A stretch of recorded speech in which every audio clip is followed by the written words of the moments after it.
শারীরিক নির্যাতনের লক্ষ্যে তাদের মুখ, বক্ষ, পেলভিস, নিতম্ব ইত্যাদি লক্ষ্য করে আঘাত করা হয়।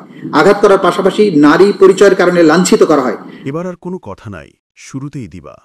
ক্ষমতাচ্যুত প্রধানমন্ত্রী ও আওয়ামী লীগ সভাপতি শেখ হাসিনার এমন ভয়াবহ নির্দেশের অডিও বাজানো হয়েছে আন্তর্জাতিক অপরাধ ট্রাইব্যুনালে, যেখানে তিনি ছাত্র জনতার উপর হামলার নির্দেশ দেন।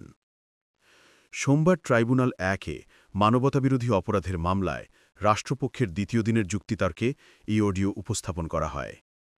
চিফ প্রসিকিউটর মোহাম্মদ তাজুল ইসলাম আদালতে যুক্তিতর্কে দাবি করেন, এটি শেখ হাসিনা ও তৎকালীন ডেপুটি মিলিটারি সেক্রেটারি কর্নেল রাজীবের ফোনালাপ, যেখানে শেখ হাসিনার কণ্ঠে বলতে শোনা যায়, ওরা জায়গায় জায়গায় জমায়েত হচ্ছে, মিরপুর, যাত্রাবাড়ি, উত্তরা, ব্র্যাক ইউনিভার্সিটিতেও।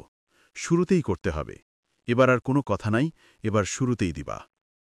ফোনালাপে শেখ হাসিনার কণ্ঠে হওয়া কথাগুলোর অর্থ বিশ্লেষণে তাজুল বলেন, এই কথাগুলোর অর্থ স্পষ্ট। শেখ হাসিনা তখন আন্দোলন দমনে গুলি চালানোর সরাসরি নির্দেশ দিয়েছিলেন। এটাই প্রমাণ করে তিনি ইচ্ছাকৃতভাবে ছাত্র জনতার উপর হামলার নির্দেশ দেন। এটি পরিকল্পিত হত্যার নির্দেশ, আর এই প্রমাণ অডিওতে অক্ষরে অক্ষরে রয়েছে। আদালতে যুক্তি উপস্থাপন করেন তাজুল।